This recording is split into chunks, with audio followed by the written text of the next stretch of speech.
All right, Packers fans, we need to talk about the elephant in the room. Or should I say, the massive offensive lineman not in the room right now, Elgton Jenkins. Yeah, he's not showing up for the team's offseason activities. And even though everyone in Green Bay's front office is trying to downplay it, saying it's not a big deal, let's be honest, this is starting to feel weird. And if you've been following this team long enough, you know that when things get weird with the Packers, it's never just a simple case of someone needing a little extra vacation. So here's the situation. The Packers want Jenkins to move to center. That's been made pretty clear, even if they're not outright shouting it from the rooftops. Brian Gutekunst has already talked publicly about how much sense it makes. But now, conveniently, after paying big money to Aaron Banks, let's face it, isn't exactly a better player than Jenkins. The team suddenly has this glaring expectation that Jenkins should just slide over to center like it's no big deal. Meanwhile, Jenkins himself is nowhere to be seen at OTAs. Now, Packers offensive coordinator Adam Stenavich was asked directly about this. And of course, he gave the usual team-friendly answer, saying he believes Elgton would be open to playing center. But he was quick to add that Jenkins' absence isn't related to any of this position-switching talk. But come on, we've all seen this movie before. This feels eerily similar to the strange vibes we got when Jair Alexander was in a standoff with the team. Different player, same awkward energy. Let's be real. If this situation with Jenkins is about money, and I'm not saying it definitely is, but come on, it probably is, then you can't really blame the guy. From his perspective, it makes total sense. Think about it.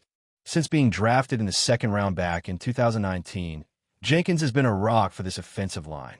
Left guard, right tackle, center, wherever they've needed him, he's stepped up. He's been that Swiss Army knife, the reliable, no-questions-asked guy. And now, he sees the team throwing bags of cash at Aaron Banks, who, by the way, hasn't been nearly as impactful or versatile, while Jenkins is being asked to switch positions again. Except this time, it could actually hurt his future earnings. Why? Because the NFL pays guards more than it pays centers. That's just how the market works right now. Top-tier guards are pulling in $20 to $25 million a year. Centers? Not so much. So for Jenkins' point of view, it's like, wait a minute, you're asking me to move to a position that will decrease my market value after everything I've done for this team, and you just gave big money to a guy who's not at my level? Yeah, no. We need to have a conversation. And you know what? He's right. This isn't some diva wide receiver demanding a new contract after one good season.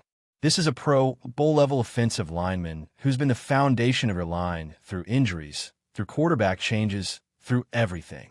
And the Packers front office has to recognize that. The tricky part is Green Bay has always been very conservative when it comes to third contracts. You get your rookie deal, you get that first big extension, and then after that, the team gets real cautious. You have to be an exceptional player to get that third deal. Chad Clifton, for example, was one of those rare cases. Jenkins, in my opinion, is absolutely in that same category. He's younger than Clifton was when he got his third deal, and his versatility makes him even more valuable in today's NFL. But still, the Packers operate with this long-term, cap-conscious mindset, and that's where things get complicated. It's not just about Jenkins, either. You've got Zach Tom, who's also going to need an extension soon. You've got Jordan Morgan, Rashid Walker, Sean Ryan. There's a lot of moving pieces on this offensive line. The team has to think about the future. They're not going to commit big money to 4 or 5 linemen all at once. That's just not how they do business. But the way they're going about it right now, with Jenkins in limbo, feels like a gamble. The Packers have already shown they're willing to go into a season with a rookie at center if they believe in the guy. Remember Corey Linsley in 2014? 5th-round pick, stepped in as a day-one starter on a team with Super Bowl aspirations. More recently, Josh Myers in 2021. Green Bay clearly values having elite tackles and guards, and they're willing to roll the dice at center. That's been their MO. But moving a veteran like Jenkins to center when that might lower his future value is a delicate situation. Let's entertain another possible scenario for a second. Let's say Jordan Morgan wins the left tackle job. Rashid Walker becomes the swing tackle, and when he hits the open market, he'll probably land a big contract. We're talking $15 to $20 million a year, easy. The Packers would get a nice compensatory pick for him. Meanwhile, Anthony Belton might slide in as the future right tackle. Then, Zach Tom could move inside to center. On paper, that all sounds logical. But here's the problem. You still need bodies.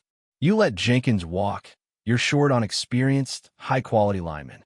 So it becomes this tricky balancing act. The Packers don't want to overinvest in the offensive line, but they also don't want to weaken what has been the backbone of their team identity for years. The last two drafts prove that they're still prioritizing the trenches, spending high picks on linemen, re-signing key guys. They're not skimping. But this Jenkins situation feels like it's stuck in no man's land. And here's the thing. Jenkins has every right to feel the way he does. Imagine you're at your job, performing at an elite level, consistently exceeding expectations, and then your company hires someone new, pays them more than you, and asks you to take on additional responsibilities that could actually make you less valuable in the eyes of future employers. You'd be frustrated too, right? It's the same situation here. I want to be clear. We don't know for sure that Jenkins' absence is contract-related, but given the timing, the context, and the way the Packers operate, it lines up. He's protecting his future, and I can't fault him for that. What makes this even more interesting is that this isn't the only situation bubbling under the surface in Green Bay. Recently, we heard that GM Brian Gutekunst met with Drew Rosenhaus, who represents wide receiver Jayden Reed, to clarify Reed's status with the team. Why is that conversation even happening? Probably because the Packers drafted Matthew Golden and Savon Williams, both of whom could potentially eat into Reed's role, especially in those schemed-up touches, jet sweeps, slot reps, all the stuff Reed excels at. The leak to the media was very deliberate. Jayden Reed is still the guy, the top receiver in Green Bay. Sure, but whether that message came from Gutekunst directly or was massaged a bit by Rosenhaus for public consumption is another story. The point is, you don't schedule a meeting like that unless there's at least some level of concern from Reed's camp. It's another example of how these dynamics play out behind the scenes. Agents are doing their job, protecting their clients' interests, while front offices are managing both performance expectations and salary cap implications. It's a dance as old as time in the NFL. And let's not even get started on the Jaire Alexander saga. Every time it feels like that situation is cooling off, someone adds more fuel to the fire. Whether it's cryptic comments from coaches, vague press conference answers, or conflicting media reports, the whole thing remains a distraction. One that no one in Green Bay seems particularly eager to clear up. But circling back to Elgton Jenkins, this needs to get figured out. Quickly, the Packers know how valuable he is. The fans know it. Heck, even the other teams in the league know it. This isn't a player you let walk without exhausting every possible option to keep him happy. Whether that's through a contract adjustment, guarantees, or simply showing a little more public respect, something has to give. Otherwise, we could be looking at a prolonged standoff that benefits no one. Now, while the Elgton Jenkins saga is already enough to keep Packers fans on edge, there's another storyline bubbling under the surface that refuses to go away. Jaire Alexander. And if you're getting deja vu, you're not alone. Every week, there's some new twist, a fresh layer of weirdness that keeps this situation alive. What's going on with Jaire is not just your typical offseason we'll figure out chatter. It feels off. It feels unresolved. And the way the Packers are handling it publicly is only adding to the confusion. Let's set the stage here. Jaire Alexander is still one of the most talented corners in the league. No one is doubting that. But for months now, the tone coming from Matt LaFleur, from Brian Gutekunst, even from new defensive coordinator Jeff Hafley, has been evasive. When asked directly about Jaire's status, you'd expect the typical coach speak. We love Jaire. He's a key part of our defense. We're excited to have him back. You know, the usual fluff. But that's not what we're getting. Instead, it's been a lot of shoulder shrugs, phrases like, we'll see what happens, and that's above my pay grade. It's subtle, but when you've been around this team long enough, you can tell when something's not right. Remember how things felt with David Bakhtiari toward the end? The team wouldn't say it outright, but everyone knew the writing was on the wall. That's the vibe here. Except, unlike Bakhtiari's situation, this one feels like it should be fixable. Jaire is younger, still in his prime, and when locked in, he's a game changer. So why the awkwardness? the reports coming out have been all over the place. On one hand, you've got people saying the Packers are trending toward keeping Jair, working on some sort of pay cut with per-game bonuses to protect themselves. On the other hand, the team's public comments don't sound like an organization fully committed to that outcome. If they're planning to keep him, why be so coy? Why not at least throw him a bone publicly? Give him that vote of confidence. The fact that they're not suggests one of two things. Either they're still unsure, or they're trying to maintain leverage in negotiations. Maybe both. But this goes deeper than just Jair. This is about locker room dynamics. Leaders like Jenkins and Alexander carry weight, not just with their play, but with their voice in the locker room. If those guys are feeling alienated or uncertain about their future, it can ripple through the entire team. That's why how the Packers handle these situations matters.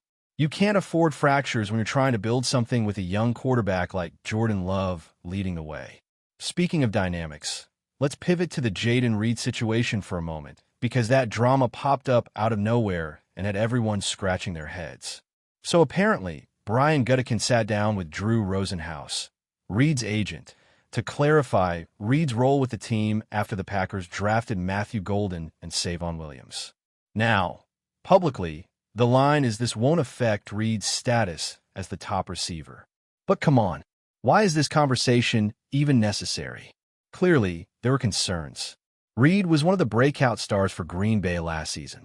He carved out a niche with his versatility, those schemed-up touches, jet sweeps, slot work, all of it. But then, the Packers go and draft players whose skill sets overlap with Reed's. Naturally, questions start swirling. Is this a sign of the team looking for Reed's eventual replacement? Is it just about adding depth? From Rosenhaus' perspective, it makes total sense to get clarity. That's his job, to protect his client's future.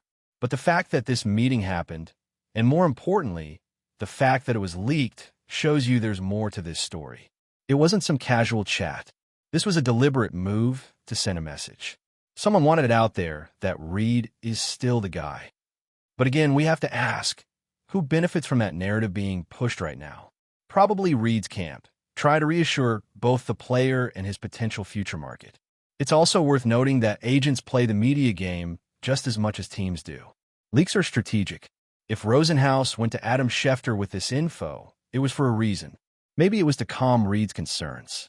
Maybe it was to apply subtle pressure on the Packers to back up their words with actions when extension talks eventually come around. Either way, it's all part of the chess match that is NFL roster management. And this isn't happening in a vacuum. The Packers have a history of handling these situations with a certain level of opacity. They don't air their dirty laundry. But every so often, cracks appear and stories like this slip through. The same way we're seeing with Jenkins, with Jair, and now with Reed. It's a delicate balance, keeping everyone happy while staying within the cap and maintaining roster flexibility. But this offseason, it feels like that balancing act is being tested more than usual. For Matt LaFleur, this is going to be a crucial year in terms of leadership. He's not just coaching football. He's managing egos, expectations, and the fragile ecosystem of a young but talented locker room. Jordan Love has a part to play here too.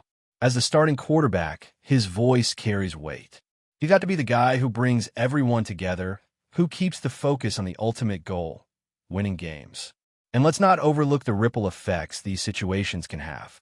If Jenkins feels slighted, if Jair feels expendable, if Reed feels threatened, it doesn't just affect them individually. It affects the culture of the team. Young guys are watching. Rookies are paying attention to how veterans are treated. It sets a tone. And if that tone turns sour, it can derail even the most talented rosters. That's why the front office has to tread carefully.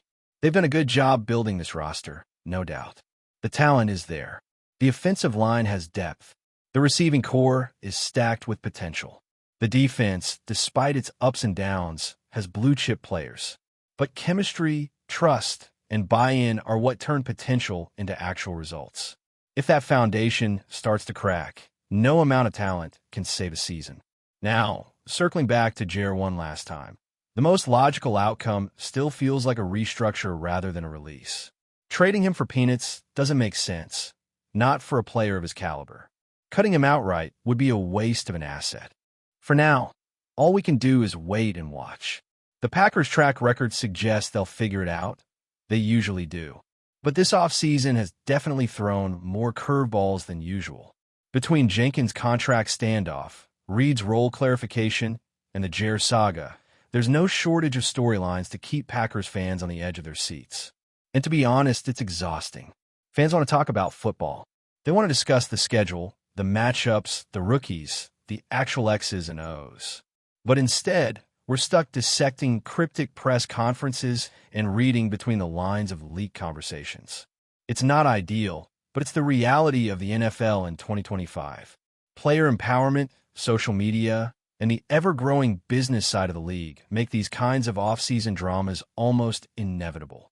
Still, there's a way to navigate it with transparency and respect. The Packers, for all their historical stoicism, might need to adapt. Being tight-lipped only works when everything's going smoothly. When tensions rise, sometimes a little openness goes a long way in quelling unrest. So here's the bottom line. Elgton Jenkins deserves clarity and respect for his role and his future. Jair Alexander deserves to be treated like the Pro Bowl talent he is, not as a potential cap casualty to be quietly phased out. Jayden Reed deserves to know that his breakout season wasn't for nothing, that he's still central to this team's plans. Because at the end of the day, football isn't just about talent. It's about relationships, trust, and shared goals. And if the Packers want to get back to contending for a Super Bowl, they'll need all three in spades. But before we continue, don't forget to subscribe to our channel and hit the like button on this video. Your support helps us keep bringing you the latest updates on the Green Bay Packers.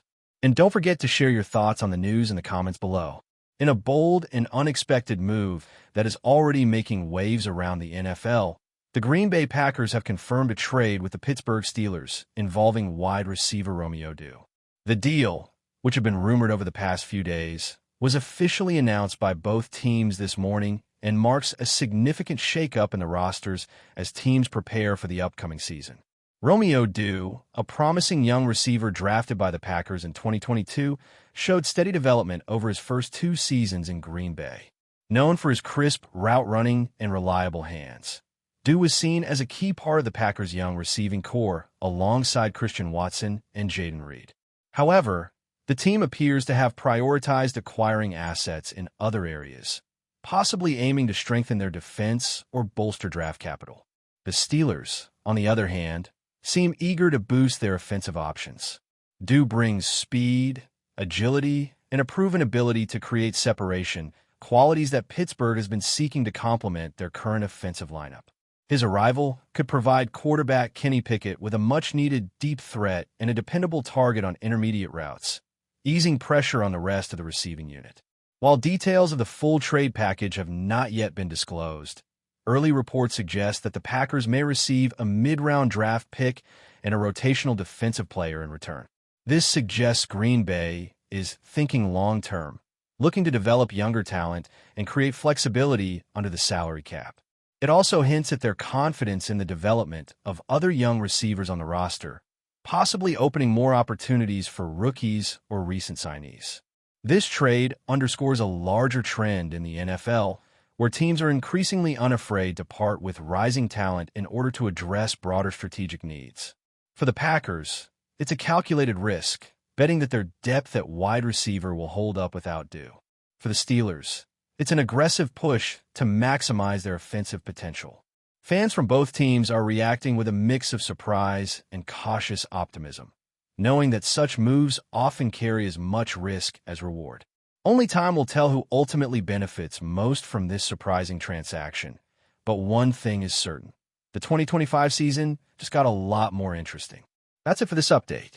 If you enjoyed the video and want to keep receiving exclusive news about the Green Bay Packers, please subscribe to our channel and give this video a like. We always look forward to hearing your comments and opinions. See you in the next video.